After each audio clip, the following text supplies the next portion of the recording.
Anda kembali di Metro Siang, pemirsa. Sekolah rakyat menjadi harapan bagi generasi muda, terutama yang terancam putus sekolah karena faktor biaya. Para siswa di sekolah rakyat harus tinggal di asrama untuk mendapatkan pendidikan dan pengembangan karakter. Seperti apa keseharian siswa dan manfaat bagi mereka? Kita simak pemirsa dalam segmen Ayo Cari Tahu, Sekolah Rakyat Demi Hidup Bermartabat.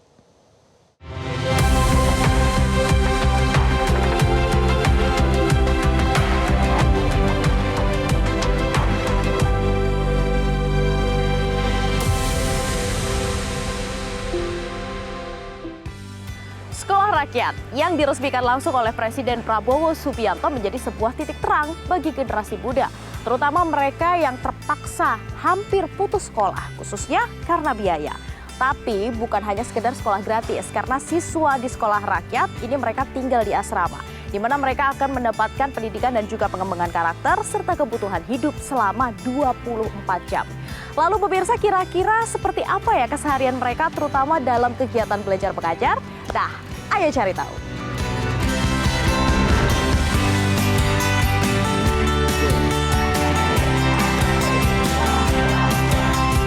Sekolah Rakyat yang menjadi salah satu program unggulan Presiden Prabowo Subianto tak hanya sekedar sekolah gratis, namun juga kurikulum pendidikan yang mumpuni serta pendidikan karakter yang membangun siswa menjadi pribadi lebih baik.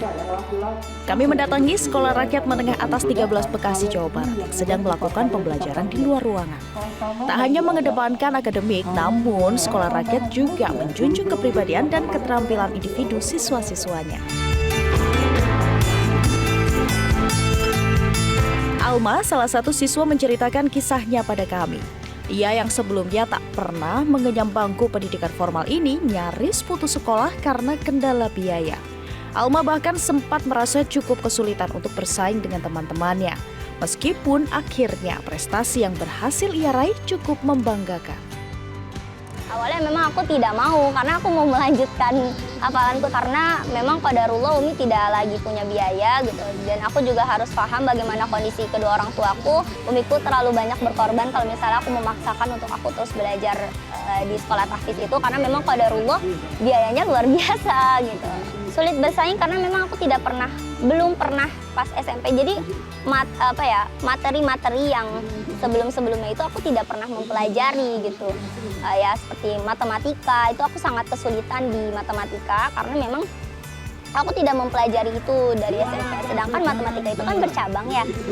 Jadi memang harus dipelajari dari awal, dari ketika aku SMP itu kan terus-menerus gitu. Tapi memang qadarullah aku tidak mempelajari itu ketika SMP gitu. Memang aku terfokus pada ilmu-ilmu agama gitu.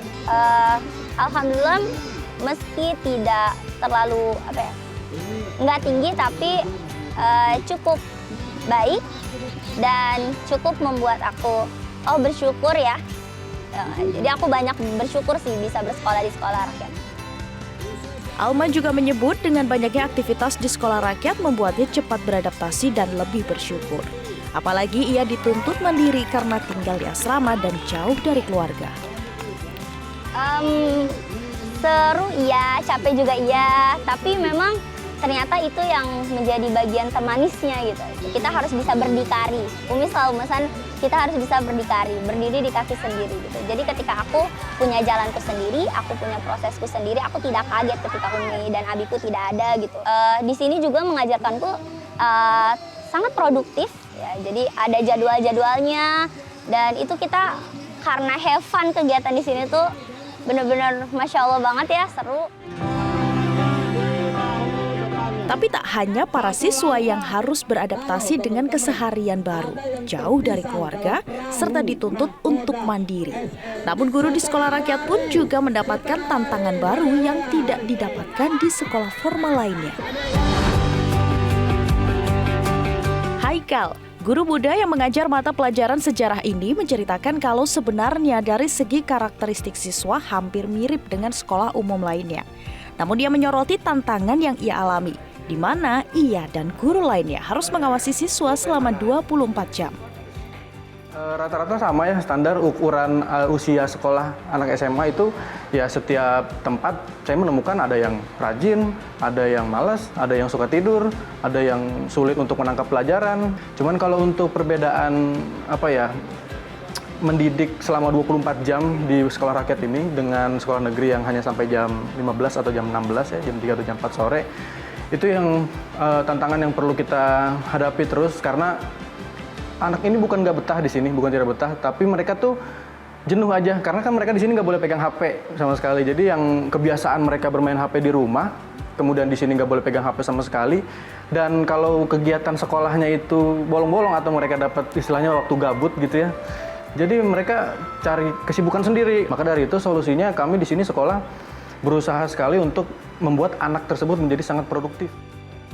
Namun bukannya buruk, tapi pendidikan selama 24 jam ini justru ternyata membawa dampak positif bagi siswa. Salah satunya, 80% dari mereka memperlihatkan hasil positif yang signifikan, baik dari sisi akademik maupun non-akademik. Kalau untuk kurikulum, di sini kami masih bekerja sama, dikawal terus oleh Dinas Pendidikan Jawa Barat.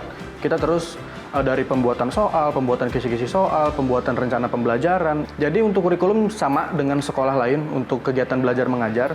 Namun untuk melihat perkembangan, baik itu dari perkembangan akademik dan sifatnya, karena kita memantaunya selama 24 jam di sekolah rakyat, itu jauh lebih mudah perkembangan anak itu.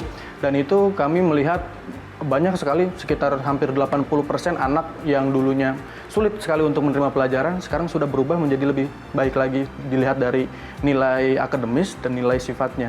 Untuk antusiasme anak-anak, saya sih melihat dari banyak keinginan anak-anak itu untuk mengikuti lomba.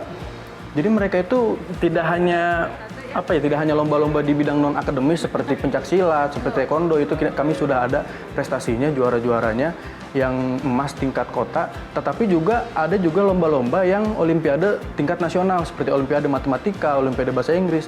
Itu menunjukkan bahwa mereka sebelumnya kan kalau mau ikut olimpiade itu harus bayar. Jadi mereka tidak bisa untuk mengikuti olimpiade tersebut. Sedangkan di sekolah rakyat ini kan semuanya free asal mereka punya kemauan. Haikal merasa sekolah rakyat ini menjadi secercah harapan bagi para siswanya dalam menggapai cita-cita yang sempat nyaris terpaksa mereka pendam. Harapannya ya jangan sampai stop gitu, karena saya melihat walaupun mereka masih kelas 10, cita-cita mereka tuh sangat tinggi gitu, dan cita-cita yang tinggi itu kan tidak bisa kalau misalkan tidak dibantu oleh pemerintah, mereka tidak punya biaya untuk menggapai cita-cita itu.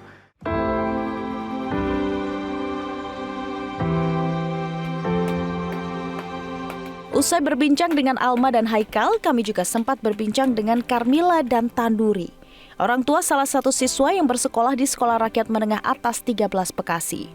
Carmila seorang ibu rumah tangga, sementara Tanuri seorang tukang bangunan nyaris tak bisa menyekolahkan anaknya lagi karena masalah biaya.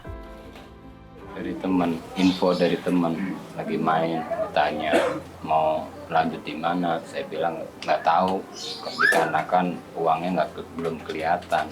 Ya akhirnya ditawarin sama teman, mau nggak sekolah rakyat? Saya bilang sekolah rakyat itu apa? Dari pemerintah. Itu awal mulanya.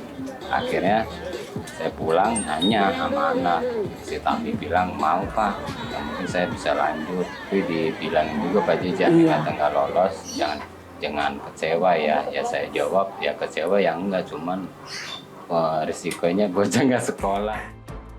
Meskipun awalnya Tarmini merasa berat melepas anaknya untuk tinggal di asrama.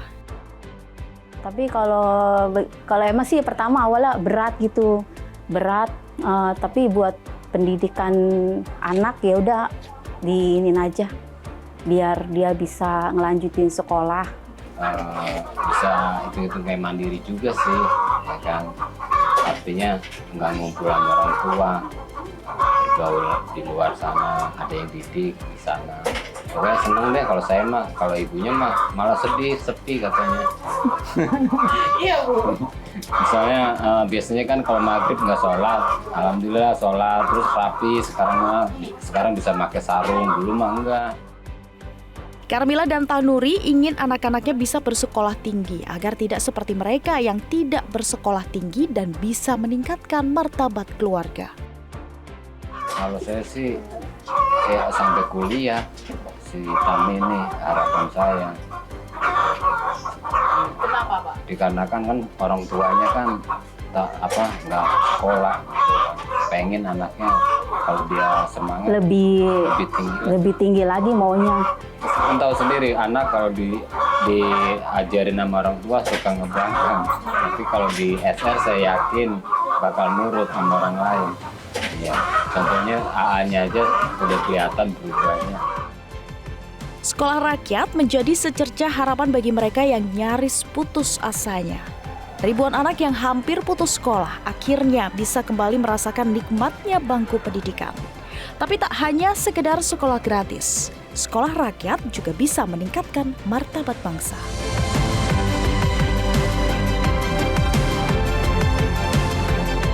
Gimana pemirsa, kalau kita lihat kegiatan belajar mengajar di Sekolah Rakyat Menengah Atas 13 Bekasi, Jawa Barat ini ternyata seru ya.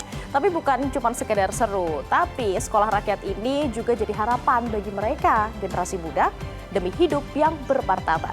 Saya Reda Pulpi dan juru kamera Fetus Aksa pamit undur diri. Sampai jumpa di segmen Ayo Cari Tahu berikutnya.